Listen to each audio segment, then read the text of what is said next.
Bueno, buenos días. Me presento, aunque nos conocemos de primer año, soy el doctor Ricardo Cabrera y por gentileza a la invitación del doctor Roberto Yunes, vamos a desarrollar y compartir conocimientos respecto de dos enfermedades neurodegenerativas. Una es la enfermedad de Parkinson y su farmacología, su fisiopatología en repaso, ya que ustedes este tipo de conceptos los han ido incorporando desde el punto de vista del funcionamiento del cuerpo humano. En parte veremos cómo es la difusión y en función de eso las proyecciones a la farmacología respecto de los tratamientos, en un capítulo verdaderamente muy interesante dentro de lo que es la vida del ser humano, ya que las enfermedades neurodegenerativas nos encuentran en un polo hacia lo que sería la edad adulta, y cuando hablamos de demencias, que es el segundo tema, la edad adulta avanzada. Pero también, dado la proyección que tiene la vida y las perspectivas de vida como han aumentado, este tipo de patologías han tomado una relevancia muy importante debido a los grados de longevidad que se observa en la población del mundo, y entonces patologías que hacia la década del 50 ni siquiera se tomaban en cuenta porque el promedio de vida era mucho menor al que hoy tenemos. Estas patologías eh, propias de la edad y de lo multifactorial que encierra cada una de ellas, lleva a ser un verdadero problema a nivel mundial, sin tomar en cuenta lo que es el padecer enfermedades de larga duración, crónicas, evolutivas, siempre hacia mal. Por lo tanto, no solamente la cantidad de vida, la cual es mucha, la que se padece, sino la calidad de vida es verdaderamente muy mala dentro de su condición de enfermedad progresiva neurodegenerativa. Entonces, bien, vamos a comenzar con la primera de las clases. Y como ven ustedes aquí, para entender la farmacología, entonces vamos a entender la enfermedad. Aquí, como dice el primer diapositivo, vamos a aumentar la presentación, tenemos la enfermedad de Parkinson y por lo tanto vamos a estudiar, mediante lo que la etiología de la enfermedad y la disfunción nos enseñan, cómo es las drogas y el mecanismo de acción y de qué manera la ciencia a lo largo de los años ha ido aumentando en el conocimiento de esta patología y de las propuestas terapéuticas asociadas a ella. Entonces, si vemos la primera diapositiva, fíjense lo que les decía recién. La Organización Mundial de la Salud ve e informa que la enfermedad de Parkinson son personas mayores de 60 años. Hoy tener 60 años es una tercera y cuarta edad, como ya se están presentando a los individuos en este momento. Actualmente hay 7 millones de personas con esta enfermedad en el mundo, y se prevé que para el 2030 estos 7 millones van a tener un incremento verdaderamente exponencial al ser más de 12 millones. En nuestro país, puntualmente, 100.000 personas padecen la enfermedad. Al ser una enfermedad invalidante, lo que vemos nosotros, y que los síntomas son progresivos, y sobre todo en el grado de invalidez, nos lleva a pensar que la detección precoz a través de los signos y síntomas nos permitirían poder trabajar sobre el sistema nervioso central de manera tal que se pudiera retardar o retrasar la aparición de los síntomas neurodegenerativos. Es así que van a ver ustedes al final de la clase que hay propuestas que nacen de la investigación científica y que son muy prometedoras a futuro, y esperemos que no sea en un futuro tan lejano. Entonces, lo primero que vamos a recordar es algo que ustedes estudiaron en fisiología, en la parte de neurofisiología, en donde esta patología en particular, que tiene una neurodegeneración selectiva de una de las tantas vías dopaminérgicas, la cual ya la vamos a ver cuál se trata, nos obliga a recordar un poquito cómo se produce la dopamina. La dopamina es un neurotransmisor que se encuentra dentro de la familia de las catecolaminas, cuya síntesis se produce a través de un aminoácido en particular, que es la levodopa. Y por acción de la dopa de carboxilasa forma la dopamina. Esta dopamina se almacena en las vesículas presinápticas, teniendo un pool vesicular de depósito y un pool vesicular exocitótico, que es aquel que va a liberar los neurotransmisores mediante la activación por potencial de acción y la exocitosis, dependiente del potencial de acción y por el influjo del calcio.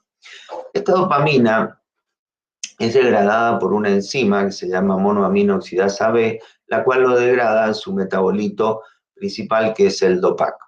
Una vez liberada la dopamina, interactúa con la gran familia de receptores dopaminérgicos, los cuales tienen distintos tipos de mecanismos transduccionales y posttransduccionales, dependiendo de qué tipo de receptor se trate, sean los de 1, los de 2, de 3, de 4, de 5, y siguen investigando y siguen apareciendo nuevos receptores cuyas ubicaciones no son solo posinápticas, sino también tienen ubicaciones presinápticas. Pero independientemente de esto, esta dopamina liberada es degradada por una enzima que habrán escuchado ustedes, que se llama la COMT, que es la catecol o metiltransferasa, que es una monoaminooxidasa, que lo que hace es degradar la dopamina que se libera al espacio intersináptico y que es la forma que tiene normal nuestro sistema nervioso central de trabajar de trabajar el sistema de neurotransmisión química, como es el de la dopamina o de tantos neurotransmisores. También es importante recalcar y recordar el sistema de recaptura o la recaptación de neurotransmisores a nivel por proteínas específicas que llevan a que los pools vesiculares siempre estén entre el pool vesicular de depósito y el pool vesicular exocitótico. Existe un equilibrio para que pueda responder a las demandas frente a nuevos potenciales de acción. Si recordamos esto, entonces ya vamos directamente a ver dónde se encuentra el defecto. El defecto de la enfermedad de Parkinson afecta puntualmente al sistema dopaminérgico que se encuentra conformando redes neuronales en los ganglios de la base. ¿Cuáles son las funciones de los ganglios de la base? Las funciones de los ganglios de la base es la planificación y ejecución de un movimiento voluntario. Es aquella que moviliza mediante planificación el sistema nervioso central y proyección a las distintas vías motoras para que se pueda realizar desde la intención del movimiento a realizar, quiere decir que desde el sistema mesolímbico las inervaciones a los ganglios de la base permiten lo que sería la programación y lo que llamaríamos también comúnmente el deseo de la ejecución del movimiento. Pero en los ganglios de la base es donde se produce la transformación de ese deseo en la acción. Eso nos permite a nosotros elaborar lo que se llama la intención del movimiento acerca del contexto sensitivo en el que se va a realizar. Quiere decir que hay una serie de estímulos que son procesados en el sistema nervioso central y ejecutados luego a través de estas vías neuronales. Y esta información se lleva a las distintas partes del cuerpo para ser más específico a los distintos grupos musculares encargados de poder llevar la ejecución del movimiento. Entonces, dependiendo de qué tipo, acá estamos poniendo deportes en particular, pero esto se aplica desde lo más básico, como puede ser caminar, pues el deseo de caminar es el primer impulso que va en relación acerca del contexto sensitivo, en donde yo voy a decir, bueno, quiero desplazarme desde este punto hasta este punto. porque tengo que hacer algo, porque tengo deseo, o porque la ejecución misma me requiere que durante la ejecución del movimiento, pues mueva los brazos para mantener el equilibrio, realice lo que es la forma de desplazamiento del ser humano, taco, planta, punta, que es el paso dentro de los bípedos, el dar los pasos, el control nervioso del movimiento. Pues bien, todo esto que estoy explicando es la función que tienen estas vías de inervación en un contexto de visión que tienen que tener ustedes, que es que todas las informaciones, tanto eléctricas como químicas, se movilizan a través de redes neuronales. ¿Y por qué enfatizo en las redes neuronales? ¿Por qué? Porque la ejecución de los movimientos es un fenómeno complejo que involucra a muchos neurotransmisores y por lo tanto el desbalance de uno de ellos, como el caso de esta enfermedad neurodegenerativa llamada enfermedad de Parkinson, es la que conlleva a una aparición de otros síntomas y signos que no están directamente relacionados en forma a la dopamina, sino a su relación con otras vías de neurotransmisión que nos van a explicar a su vez el porqué de los signos y síntomas de estos pacientes. Si nos ubicamos entonces de lo que es la función de los ganglios de la base, nos vamos a ubicar un poquito en un corte histológico. Ustedes han estudiado el sistema nervioso central, y entonces ustedes pueden ver aquí que los ganglios de la base están conformados por el caudado putamen, son núcleos, caudado putamen, los globos pálidos puntualmente, y los núcleos subtalámicos, la sustancia nigra.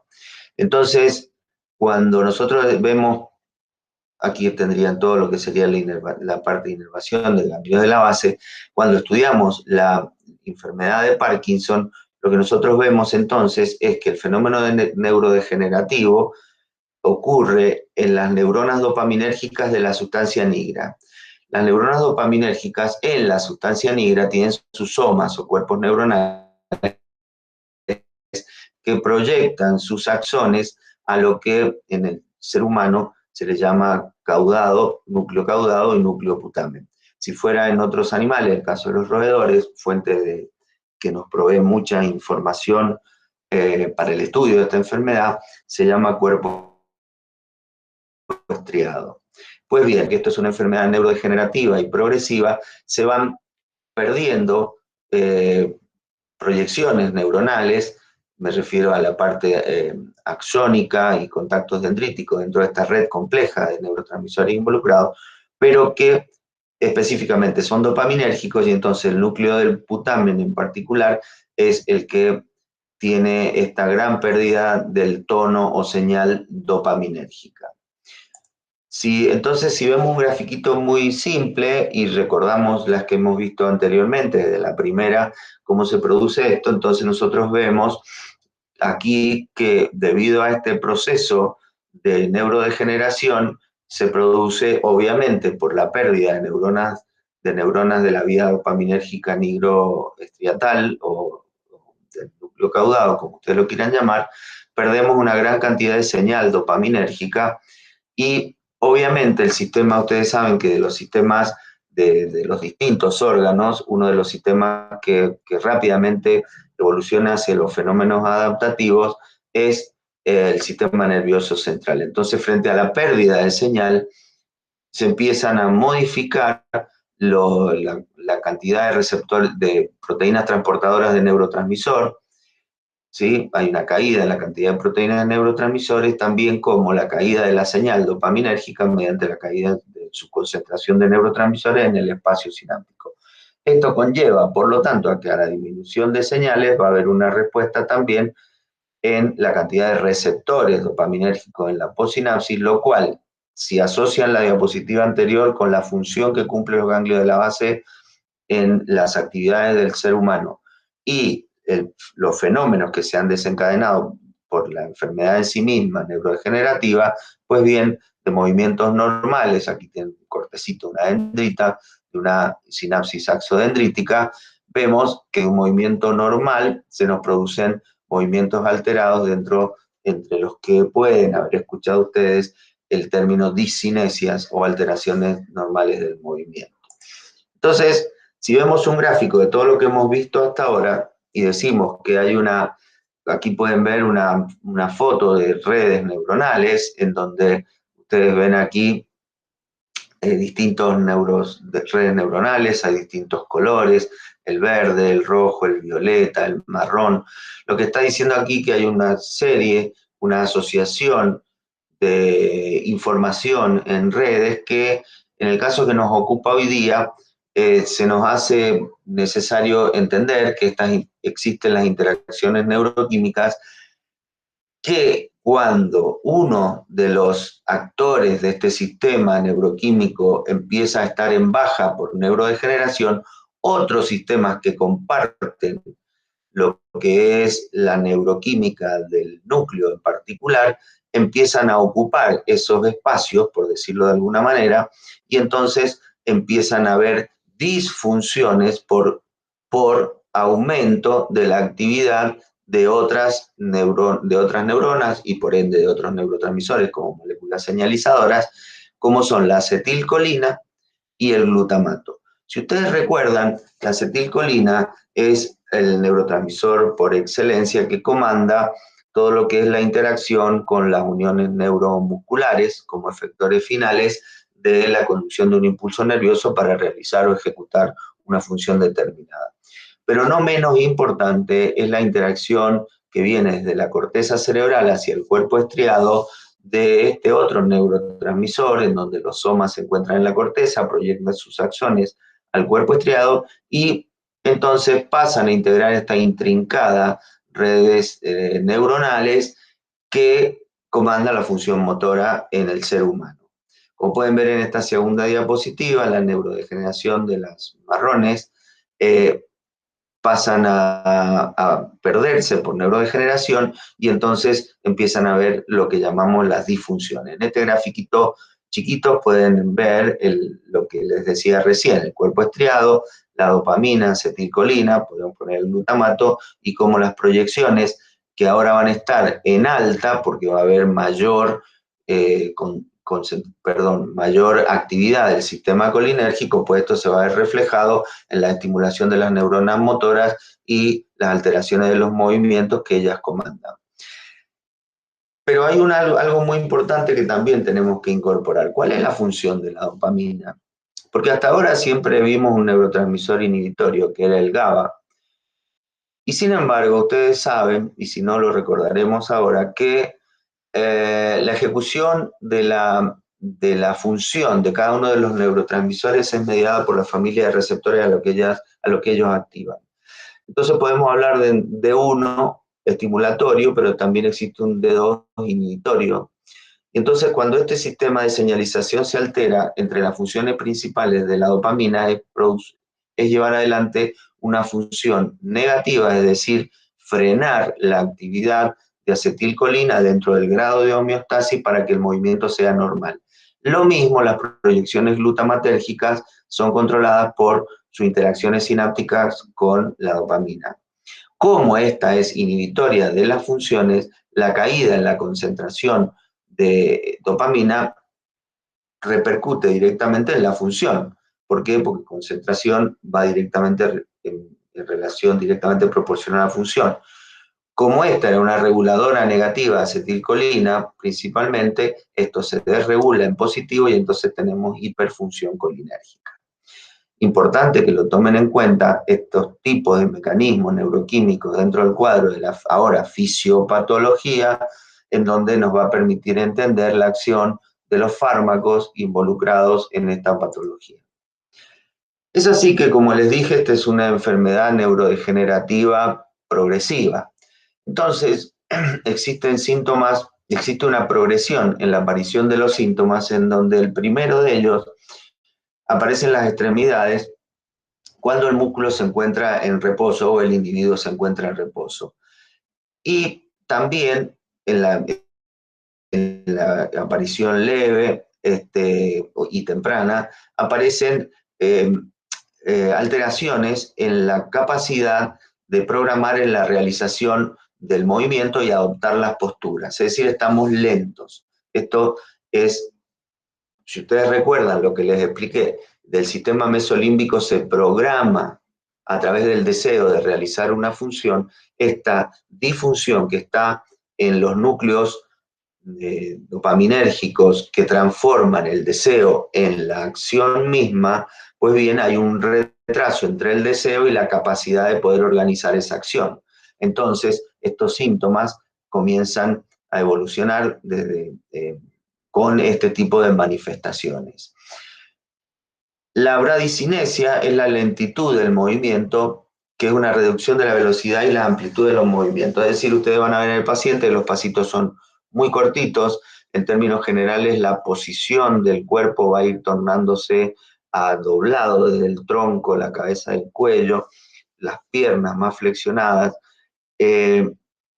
Como les decía, los pasos muy cortitos y muy inestables. ¿Por qué? Porque empieza a haber rigidez en el tronco y en las extremidades, limitando así las capacidades para moverse y disminuyendo la flexibilidad. Y no menos importante, aumentando el grado de inestabilidad postural. Entonces, no es raro ver que el paciente manifieste en la consulta que se encuentra muy inseguro al caminar y se ha caído más de una vez.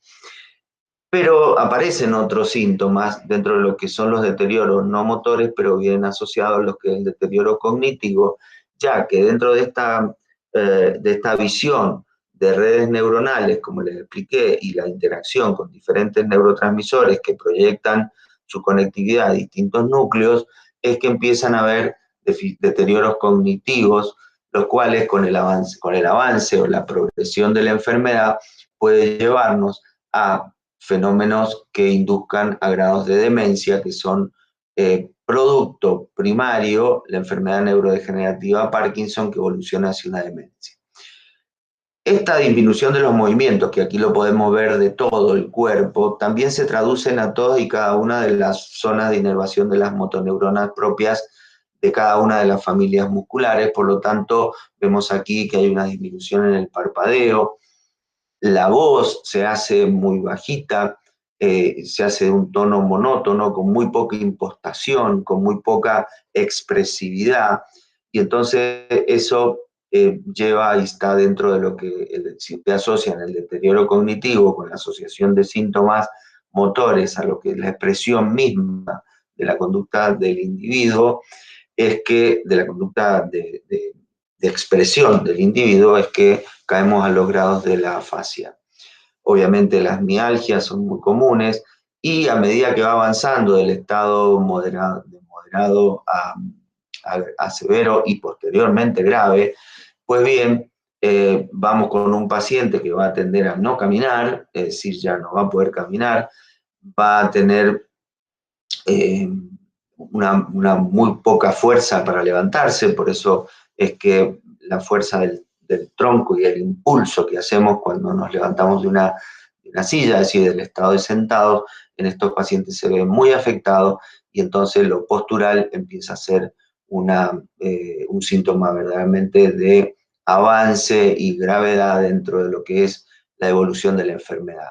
Y finalmente caemos con trastornos también por el cuadro neurodegenerativo de trastornos más neurovegetativos y que son vitales para el individuo, como son trastornos en la deglución. El paciente al principio empieza a ahogarse de formas reiteradas hasta llegar a no poder controlar algo que parece tan natural para todos nosotros como es el tema de la deglución, en donde entonces asociamos un factor más, que es el factor nutricional, en donde el individuo no puede incorporar su alimentación con las correspondientes alteraciones por déficit nutricionales que no hacen más que empeorar el cuadro desde el punto de vista metabólico general.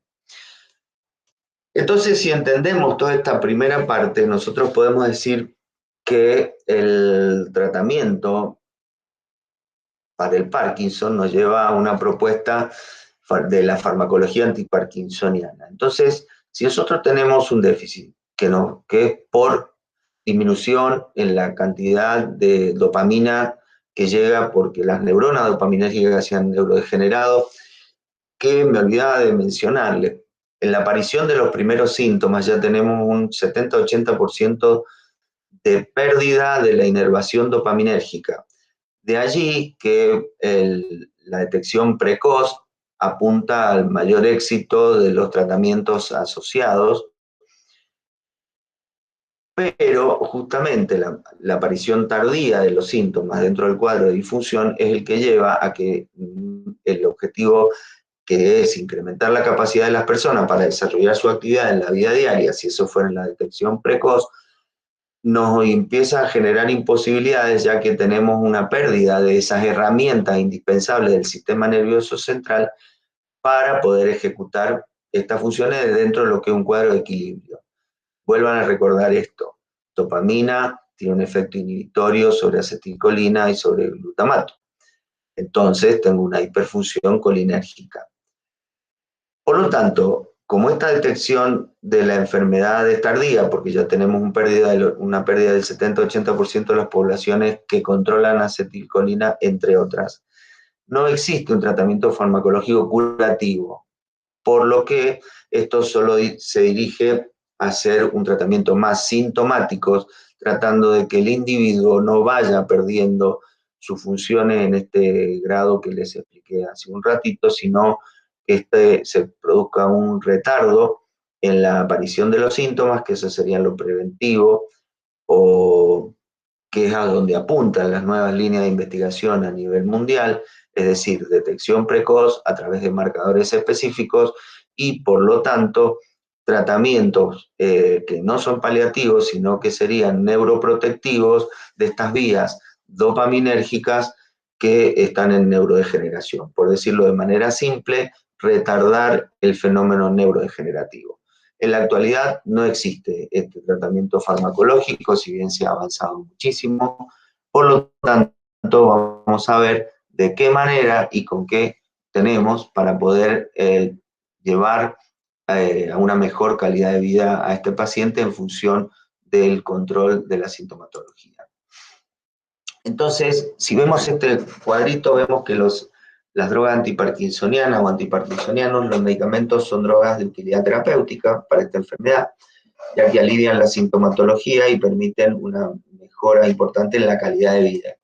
El tratamiento farmacológico es complejo, dinámico, debido a que las características de esta enfermedad es crónica y progresiva, y cada día se irán sumando nuevos síntomas debido a los efectos secundarios de los fármacos utilizados para disminuir los síntomas. Y aquí hago un paréntesis, ya que como todas las otras familias de drogas que han ido estudiando ustedes aquí en su carrera de medicina, siempre hay tres, hoy yo voy a mencionar tres, hay más, pero siempre por estas funciones de interacciones entre drogas o interacciones entre sistemas que son activados por acción de la droga, aparecen los efectos secundarios.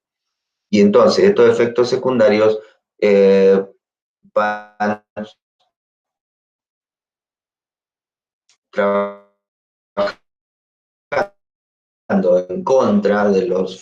Estoy utilizando una droga antiparkinsoniana cuyo efecto nace de una vía que tiene el control nervioso motor, pues también tenemos que ver que existen otros sistemas dopaminérgicos con otros tipos de proyecciones a lo que es las funciones normales del organismo, pero que involucran lo cognitivo, que involucran el control hormonal, que involucran interacciones con otros sistemas dopaminérgicos que se ven afectados por la actividad de esta droga, que está dirigida hacia el sistema nigroestriatal, pero que está distribuida en todos los sistemas a nivel del sistema nervioso central. Entonces, esta parte del párrafo es la palabra de se irán sumando nuevos síntomas debido a los efectos secundarios. En el inicio, entonces, se buscará mantener la autonomía e independencia del paciente. Ese es un factor importantísimo. Paciente que tiene este tipo de enfermedades neurodegenerativas, lo primero, al igual que cualquier enfermedad, pero esta mucho mayor, porque es invalidante, el paciente se siente la palabra autonomía. y la independencia es la que se va perdiendo. Entonces, el uso de estas drogas le va a permitir al paciente que esta autonomía, esta independencia se proyecte más en el tiempo y entonces el paciente tenga una mejor calidad de vida. Entonces, y bueno, y más complicaciones derivadas de los dos, como les dije recién, a medida que evoluciona la enfermedad y vamos incorporando más fármacos, aparecen alteraciones psiquiátricas, perdón, fluctuaciones motoras, discinesias, entre otras. Entonces los antiparkinsonianos, en función de lo que hemos visto hasta ahora, nosotros tenemos que mejorar ese tono dopaminérgico que hemos perdido en un 70-80% y nos está quedando un 20% de población neuronal y que sería la dopaminérgica pura en sí misma. Y la segunda cosa a la que tenemos que apuntar es ver de qué manera ese descontrol en otros sistemas que no se han visto afectados en forma directa por la enfermedad, como son el colinérgico, el glutamatérgico, pero principalmente el colinérgico, que es el que lleva adelante el control de las funciones motoras de la unión neuromuscular, van a ser nuestra base y nuestra estrategia para llevar a un tratamiento adecuado. Entonces, algunos de ellos van a ser, busquemos drogas que aumenten nuestra concentración de dopamina, es decir, precursores de dopamina. O bien, utilicemos dopaminomiméticos, también llamados agonistas dopaminérgicos. O bien, veamos de frenar el catabolismo, es decir, recuerden ustedes, cuando se libera el neurotransmisor, hay enzimas en el espacio sináptico, la catecolmetiltransferasa o la monoaminoxidasa, que son las enzimas que degradan al neurotransmisor una vez que se ha cumplido la función. Entonces tratemos de frenar ese proceso catabólico, también es una buena propuesta antiparkinsoniana. Y por último, a modo secundario, no menos importante, utilicemos drogas que que disminuyan la hiperfunción de este sistema colinérgico que se ha visto afectado en forma secundaria por la disminución de su inhibidor tradicional y clásico a nivel del sistema nervioso central, que es la dopamina. Entonces, en resumen, vamos a tomar estas 4 propuestas, no es que sean propuestas, vamos a caer en los fármacos específicos, pero lo vamos a tomar para aprenderlos como propuestas de mejora del sistema dopaminérgico de esta vía nigroestriatal en proyección a las disfunciones que ha generado el desbalance y el equilibrio entre los sistemas de neurotransmisión propios de la enfermedad. Y entonces, si vamos a este cuadrito, van a empezar a aparecer algunos nombres que luego lo vamos a ver en detalle. Y entonces, si nos vamos al primero, recuerden ustedes que la tirosina es el aminoácido precursor de la L-Dopa, la cual por la carboxilasa se forma la dopamina, esta dopamina se vesiculiza, ¿sí? Y obviamente, tomando en cuenta que se vesiculiza también, lo que tiene es justamente que luego va a ser almacenada en los 2 pools, el de depósito y el exocitótico, para poder responder a las demandas de disparos a través de potencial de acción y el mecanismo de exocitosis propiamente dicha. Entonces, podemos actuar, como decía, en el punto A, aumentando la síntesis, es decir, que nosotros aportemos al paciente levodopa. ¿Por qué no le vamos a dar dopamina? Sería lo mejor. Porque la dopamina, administrar al paciente en forma exógena, se degrada en el torrente circulatorio. Por lo tanto, tenemos que encontrar una droga que sea capaz de atravesar la barrera hematoencefálica y que no sea reconocida ni degradada por enzimas específicas que se encuentran en el plasma. Ese es uno de los puntos. Aumentemos la síntesis. La segunda, aumentemos la liberación. Si nosotros tenemos una caída en la población neuronal del 80%, podemos hacer una asociación en donde si yo tengo en ese 20%, yo hago trabajar a la sinapsis más rápido, es decir, aumento la liberación y la síntesis, pues bien, existen drogas, como ven aquí la mantadina, que cumple otra función. Dijimos entonces también que podíamos utilizar dopaminos miméticos, es decir, drogas agonistas. Pues bien, ¿dónde van a actuar estas drogas? Ya no van a estar trabajando aquí porque le estamos reemplazando esta dopamina por otro tipo de fármacos que actúen directamente en la posinapsis. Y por último, dijimos, retardemos que los neurotransmisores se degraden, es decir, que se degraden más lentamente. Entonces, ¿qué podemos hacer? Inhibir a las enzimas degradativas del espacio sináptico o bien las enzimas que inhiben en la síntesis de dopamina y llevan esta dopa a la formación de DOPAC.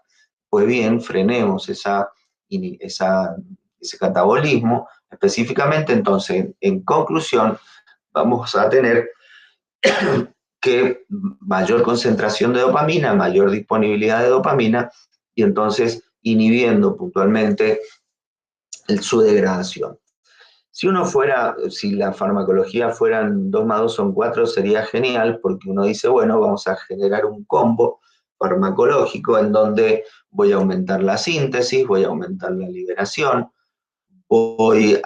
y voy a disminuir su degradación, entonces esto sería una condición óptima. Pero, como les dije, nada es 2 más 2, todo tiene efectos secundarios, cada uno de ellos en particular, por lo tanto, no existe la posibilidad de hacer asociaciones de todos. Sí existe la posibilidad de que, dependiendo del grado de avance de la enfermedad, nosotros podamos ir asociando dos drogas, de manera que trabajen en forma sinérgica a nivel de la vía dopaminérgica en particular, y entonces de esa manera nosotros encontremos una mejor respuesta para la disfunción y el recupero y pérdida de alguno de estos efectos negativos que tiene el paciente, y volvamos este pasito hacia atrás y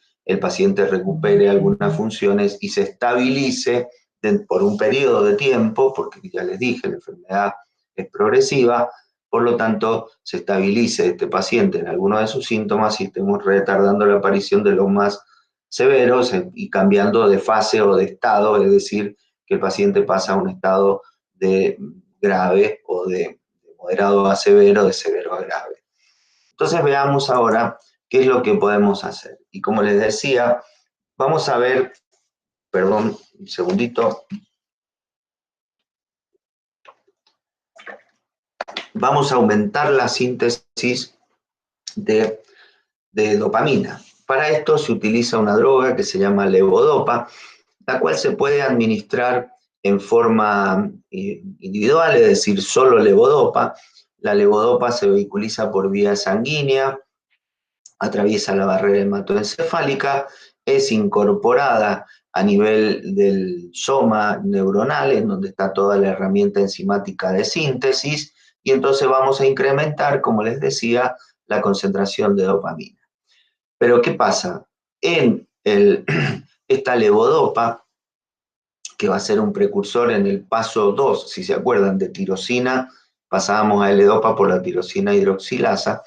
Entonces, lo más común es que nosotros coloquemos o lo hagamos en forma combinada con entocaponas, que son capaces de inhibir la degradación de la L-dopa a la 3-oximetildopa, la cual varía inactiva, o bien la carbidopa, la cual eh, lleva a la degradación de la transformación de la L-dopa en la acción periférica, estoy hablando, es decir, cuando se encuentra en vía sanguínea, para que no se transforme a dopamina, ya que dopamina va a ser degradada durante el traslado a través de la sangre. Entonces, en resumen, si lo hacemos a la levodopa, y por la cantidad de levodopa que va a llegar, obviamente el torrente sanguíneo se va a ir perdiendo, se va diluyendo lo que es su concentración y el aporte a la neurona va a ser menor. Por lo tanto, la asociación es la más común, en donde podemos utilizar las centocaponas que inhiben la degradación de la L-dopa en el transporte, es como corresponde, o bien la carbidopa, que impide que se transforme en dopamina y sea degradada. ¿Qué conseguimos con todo esto? Lo que conseguimos es tener una mayor oferta de L-dopa a la neurona, de manera tal que ingrese a la neurona, continúe con su herramienta enzimática específica, la síntesis de dopamina, y nuevamente con este inhibidor específico de la catecolamimetiltransferasa podemos encontrar que vamos a tener una mayor concentración de dopamina porque no vamos a inhibir su degradación. Vamos a inhibir el aparato enzimático que normalmente la degrada. Pero bueno, esto es lo que ocurre, pero paralelamente, como ya les decía, entre los efectos secundarios que aparecen por el uso de estas drogas, tenemos una disminución, y tenemos que verlo en proyección al paciente en general. Aparece la anorexia, aparecen las náuseas, aparece el aumento de la frecuencia cardíaca, la taquicardia, aparece la hipotensión postural y, en casos más severos, por el desbalance producido por la enfermedad y el suplemento que nosotros estamos haciendo, teniendo el concepto de redes neuronales e integraciones entre el núcleo y otras áreas del cerebro, trastornos psiquiátricos. Es decir, estos efectos adversos son los más comunes por el uso de la levodopa sola o combinada. Perdón, estoy en un estado de alergia que no me aguanto. Entonces, ¿cómo tenemos que hacer el balance y el de la comprensión de todo esto? De que la droga funciona en forma positiva sobre la disfunción en la que nos encontramos y los síntomas y signos asociados a esta disfunción, y encontramos mejoras verdaderas en el paciente mientras más temprano sea el diagnóstico, pero paralelamente hay que hacer lo que se llaman los ajustes de dosis. Y estos ajustes de dosis, es decir, hasta que el paciente empieza a manifestar una mejoría real, hay que ver cómo ajustarlo de manera de disminuir al máximo estos efectos no deseados. ¿Cómo es la farmacocinética? La farmacocinética, esta es una droga que se absorbe en el intestino, de alrededor del 30 al 50%, alcanza la circulación general. Obviamente el aumento de la acidez y la presencia de medicamentos de otra naturaleza retarda su absorción. Se distribuye a la mayoría de los tejidos corporales, pero no en el sistema nervioso central. El 95% de la levodopa se convierte en dopamina por la enzima L-aromático aminoácido descarboxilasa en el lumen del estómago e intestino y sufre el efecto del primer paso hepático y se elimina por vía renal. Aquí estamos viendo cómo se mueve esta droga.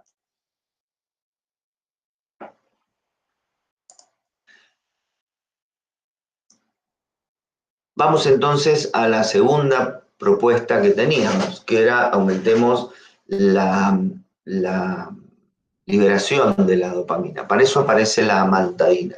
La amantadina no es un fármaco que se haya desarrollado para la enfermedad de Parkinson específicamente, porque en realidad es un antiviral. Este fármaco verdaderamente es muy eficaz en su función antiviral, pero se vio que como efectos secundarios tenía una acción sobre la enfermedad de Parkinson, ya que tiene esta doble función que yo les decía. Actúa bloqueando receptores NMDA, los cuales son receptores asociados al sistema glutamatérgico, aminoácido excitatorio, que al encontrarse en concentraciones desequilibradas, ya que su freno está disminuido, provoca un aumento de la neurodegeneración, ya que los receptores NMDA son ionotrópicos de calcio y el calcio aumenta lo que se llama los fenómenos de apoptosis. Entonces, no nos favorece en nada que este sistema de neurotransmisión esté sobreactivado, por decirlo de alguna manera. Entonces, se ha encontrado que la amantadina, una de sus funciones es bloquear los receptores NMDA. Pero a su vez también es un estimulante de la liberación de dopamina. Entonces, esta droga cumple un doble rol. nos aumenta la liberación de dopamina, lo cual aumenta el freno sobre el sistema desequilibrado y a su vez nos frena el sistema glutamatérgico bloqueando receptores NMDA de glutamato. Los efectos adversos. Esta es una droga bien tolerada, pero al igual que otros antiparkinsonianos, produce efectos adversos como cambios en su estado de humor o del ánimo, produce mareos, retención urinaria, trastornos del movimiento, confusión, alucinaciones.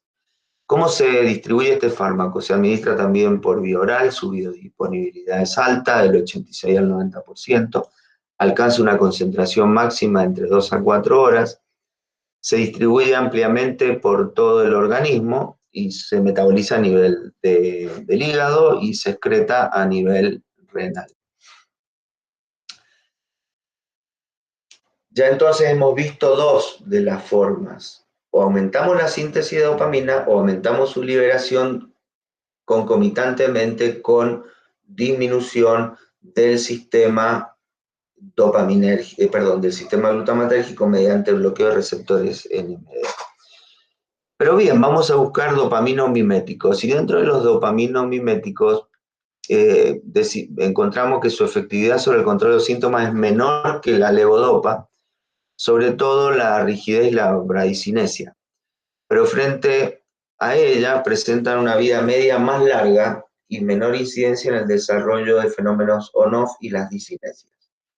Como vieron, los efectos adversos de la amantadina, la discinesia estaba entre estas posibilidades, y entre los efectos adversos que encontramos de la levodopa aparecían también una cantidad importante. Vemos que con los agonistas dopaminérgicos desaparecen varios de estos fenómenos, pero su eficacia es menor. Y entonces, bueno, cumplen una función, pero no nos llevan a una propuesta muy mejoradora respecto de las otras dos. Es por eso que luego vienen lo que ustedes van a ver como asociaciones de fármacos en función de lo que es la aparición de los síntomas y la cantidad de signos y síntomas de los pacientes.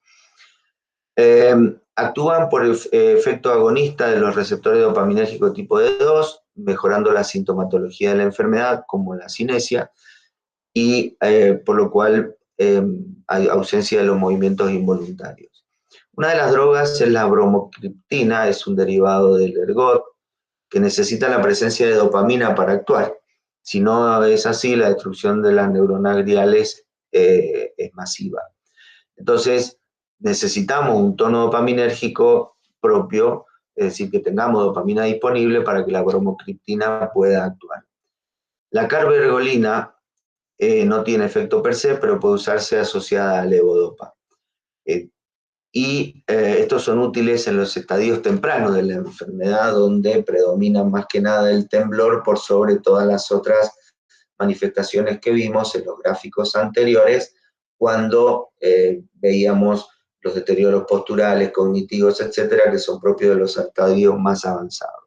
Entonces aquí aparece este uso de los agonistas dopaminérgicos, dopaminomiméticos, que actuando junto con levodopa, que es decir, tener una mayor disponibilidad de dopamina, nos permiten este uso terapéutico.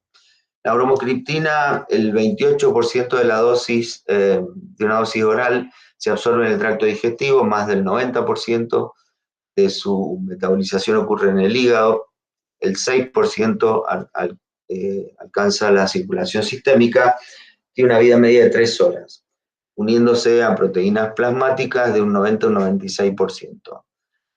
La bromocriptina no tiene efecto de primer paso, pero es hidrolizada en metabolitos inactivos que se excretan por vía biliar y solo una pequeña porción de ella o proporción de ella es eliminada por la vía urinaria. Lo que hace su farmacodinamia es un agonista del receptor de dopamina, el cual activa los receptores posinápticos de dopamina, actuando sobre receptores D2, como ya dijimos, del estriado, o putamen si es el humano, encargado de inhibir la función a nivel de la corteza. Los efectos secundarios de la bromocriptina: sedación, estados confusionales, en algunos casos estados de alucinación, náuseas y nuevamente la hipotensión. Nuevamente aquí hacer y recalcar y hacer énfasis en que encontrar la dosis óptima y efectiva para la sintomatología es uno de los limitantes que vamos teniendo en esta asociación de fármacos para esta enfermedad. Y llegamos a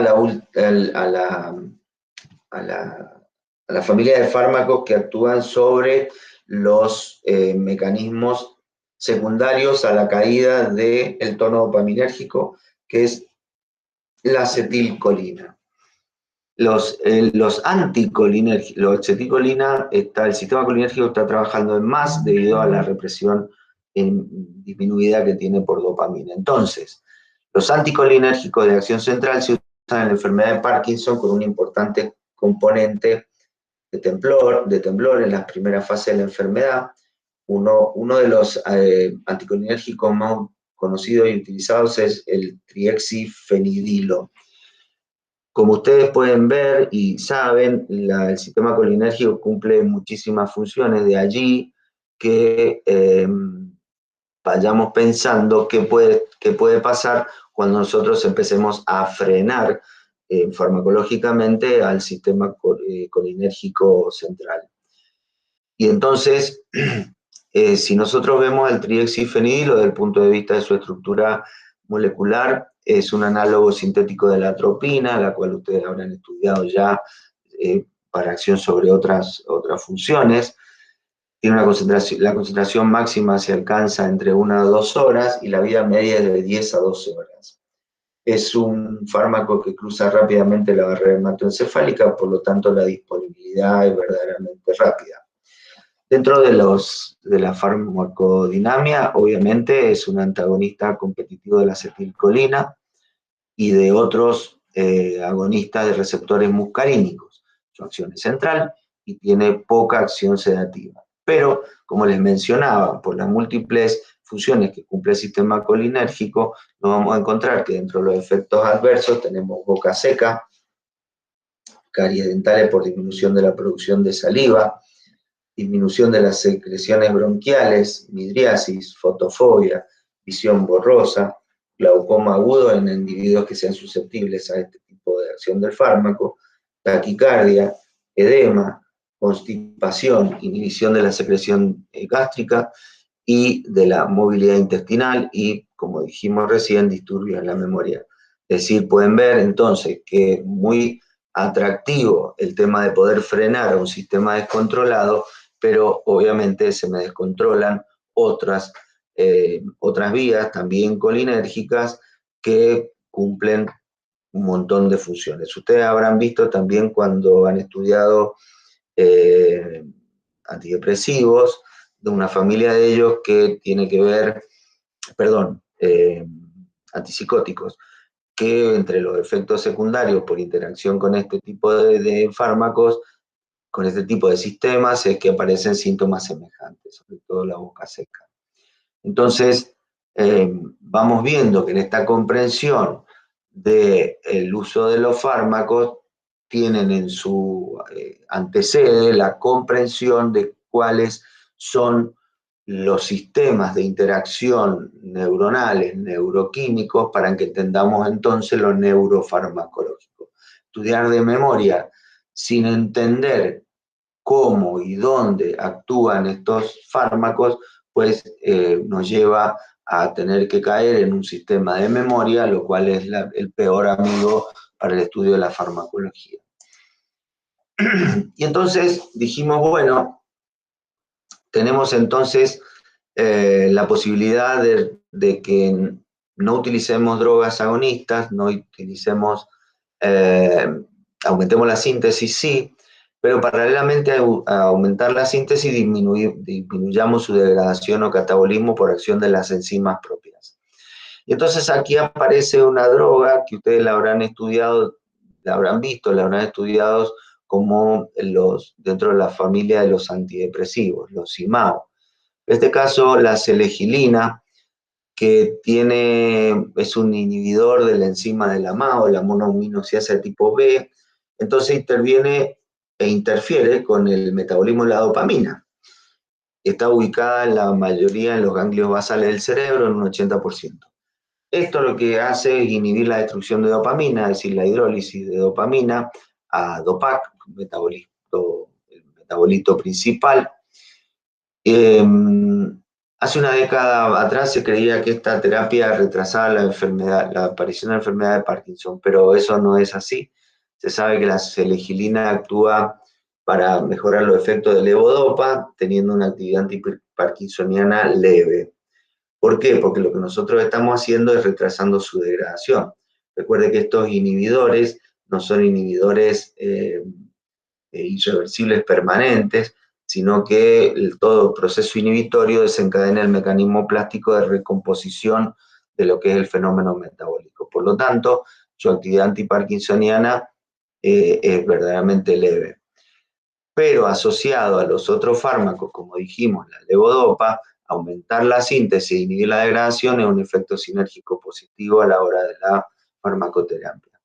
Los efectos adversos, náuseas, alucinaciones, confusión, depresión, hipotensión ortostática, es decir, la de posicionamiento corporal, insomnio, arritmias, bradicinesia y disinesias, ya que la monoaminoxidasa no actúa solamente sobre dopamina, sino que actúa también sobre noradrenalina, y eso es lo que ustedes ya saben, todo lo que es la parte del contorno adrenérgico, la contracción dentro de lo que es la función cardíaca, es muy importante en lo que es la función a nivel muscular. Entonces, es muy importante esto a la hora de que ustedes entiendan y analicen por qué se produce una hipotensión ortostática o por qué hay estados confusionales o alucinaciones, porque el sistema mesolímbico desorganizado como base de la psicosis, pues también pasa a ser un efecto secundario, droga dependiente, y por eso la aparición de los síntomas. Nuevamente,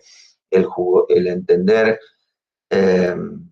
cómo actúan estos fármacos nos permite a nosotros ver que muchas veces se pueden hacer estas asociaciones y otras veces la reacción del paciente, es decir, de la reacción del organismo del paciente al efecto de los fármacos nos impide hacer esta asociación, y tenemos que hacer una opción de costo-beneficio en donde utilizaremos solo un fármaco y no asociaciones de dos, o si nos lo permite la respuesta del organismo, podremos ir asociando estos fármacos para beneficio del paciente. ¿Qué interacciones? Con cualquier opioide ocurre interacciones que asocian a este grado de efectos adversos para el individuo. Aquí dice como ejemplo, nada más que esto no es que necesiten ustedes estudiarlo, nunca administrar con Demerol porque puede producir consecuencias fatales. La farmacocinética. Esta droga, la selegilina, se absorbe rápidamente del tracto gastrointestinal, cruza sin problema la barrera hematoencefálica y es sometido a un extenso metabolismo de primer paso en el hígado para producir por lo menos 5 metabolitos de ella. Se excreta principalmente en forma de metabolitos por la orina y aproximadamente un 15% aparece en la materia fecal. Se encuentra unida a proteína plasmática aproximadamente en un 94%. Obviamente no se pueden administrar en el embarazo y en la lactancia o en pacientes pediátricos, es decir, en niños. Entonces, tomando una diapo gentilmente cedida por el doctor Yunes, tenemos que hacer una integración de todo esto en la comprensión de la farmacología de las drogas antiparkinsonianas. Y entonces, vamos a ver una primera línea y después vamos a hablar un minutito de esto otro.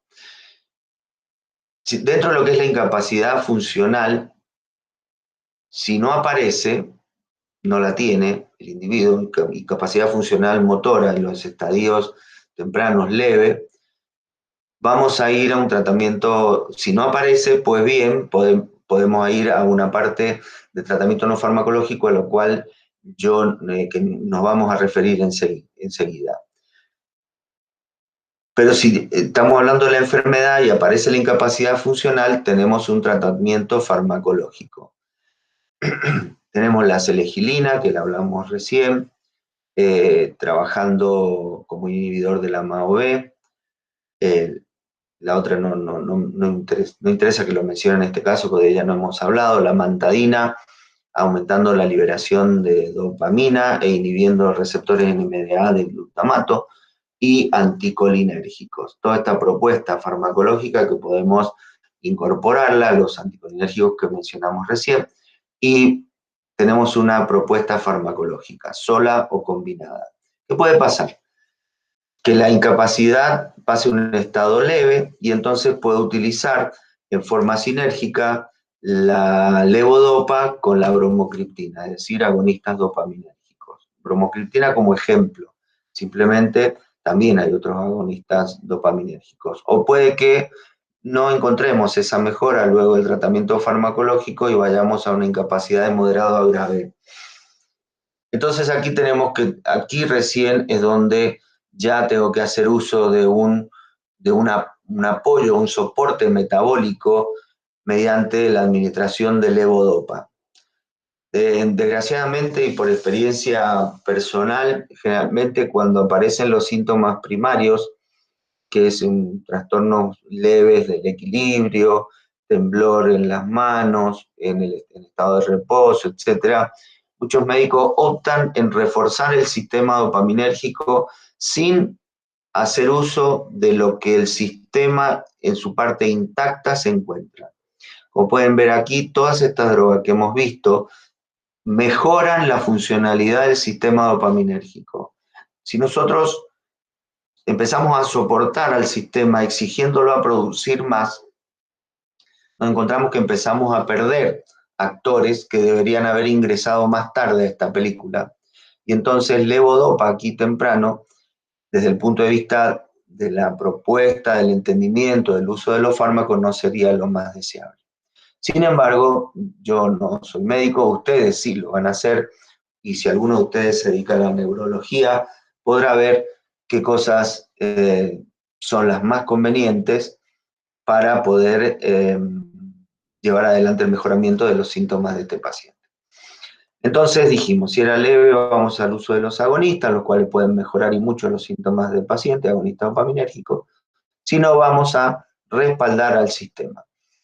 De estos dos, si la respuesta puede ser insuficiente, va a empeorar el deterioro motor, y entonces tenemos que ya jugar con toda la herramienta que tenemos, y entonces jugaríamos a combinar el aumento de la síntesis a través del levodopa y jugar con los agonistas dopaminérgicos. Esto ya empieza a perder eficacia y hay combinaciones propuestas, y el interés mío en este momento es no complicarles la vida con otro tipo de interacciones, mejorar el dopaminérgico y frenar el colinérgico, porque esto suena bien, como les dije al comienzo. Si esto fuera una cuestión matemática, sería fácil, pero ustedes, como habrán visto en todo lo que llevan estudiado en su carrera de medicina, el cuerpo humano, el organismo, tiene sus propios códigos, tiene códigos como han leído hasta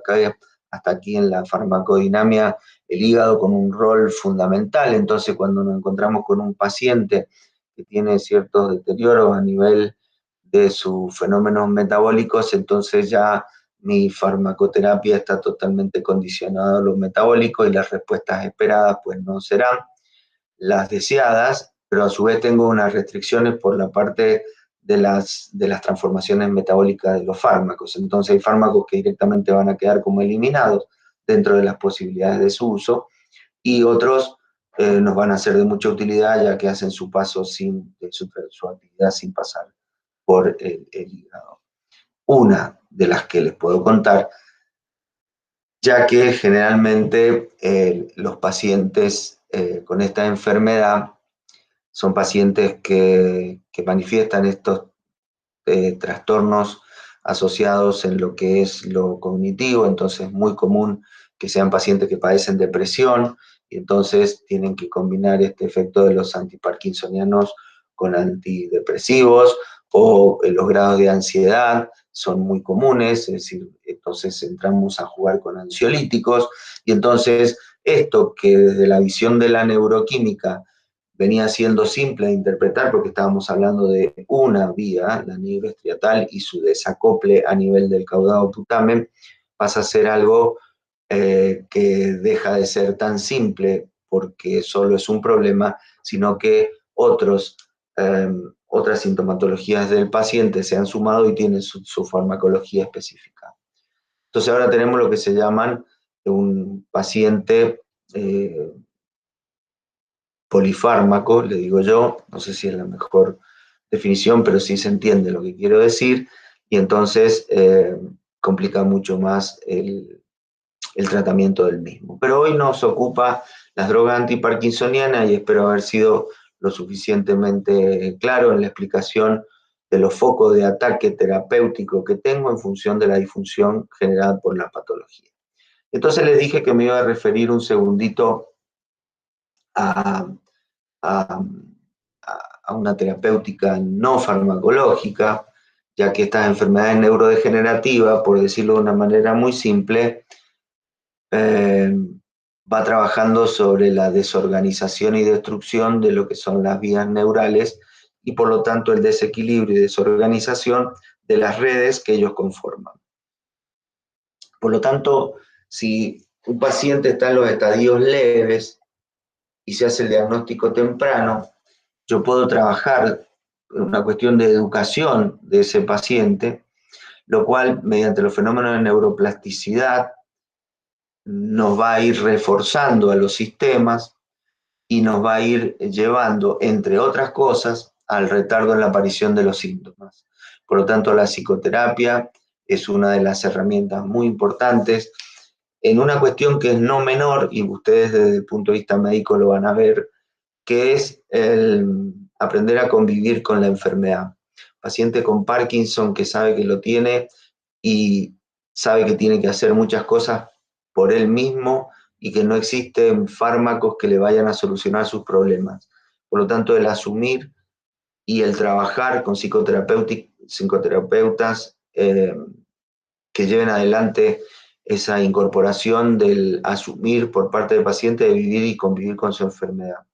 Segundo trabajo es kinésico, aquí fisioterapia, es decir, estimular el sistema motor de manera que la programación de actividades de tipo física son muy importantes y existen kinesiólogos especialistas en enfermedades de este tipo, son especialistas en la parte neurológica que tienen ejercicios, yo digo ejercicios, la verdad que estoy faltando respeto a la profesión, actividades específicas para que los sistemas involucrados se refuercen y de esta manera la plasticidad se refuerce. Cuando hablo de plasticidad, hablo de conectividad, hablo de aumento de sinapsis, arborizaciones, etc.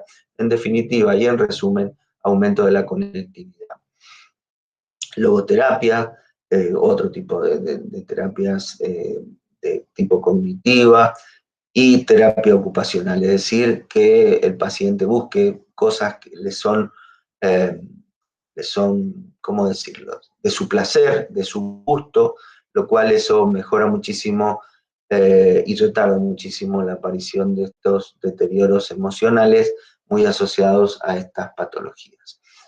Y me dispenso un minutito para contarles que en nuestra universidad existe un grupo de investigación, de lo cual lo conforma el doctor Yunes, otros investigadores, quien les habla, en donde hemos dedicado ya muchos años a tratamientos o la propuesta de, primero, el conocimiento de distintas moléculas que pueden neuromodular estos sistemas que hemos detallado a lo largo de esta clase, con el objetivo de retardar la aparición de los síntomas asociados y los signos asociados a esta enfermedad. Nosotros trabajamos con una familia de esteroides llamados neuroesteroides, que son metabolitos específicos de progesterona, como es el caso de la alopregnanolona, o bien lo que estamos trabajando ahora también es el uso del estrógeno por su rol neuroprotector. ¿Y de dónde sale la hipótesis del trabajo de los estrógenos y la progesterona?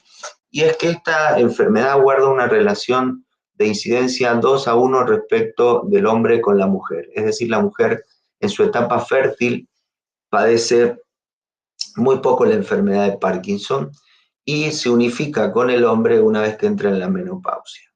Quiere decir que si analizamos esta variable, buenos o niveles fisiológicos normales de la fertilidad, es decir, de la condición de fertilidad de la mujer, con ciclos menstruales normales, concentraciones de estrógeno, progesterona normales, hay un fenómeno neuroprotectivo a nivel del sistema, de los sistemas involucrados en esta patología. Por lo tanto, tomemos esa hormona, veamos cómo trabajan en el sistema nervioso de un hombre.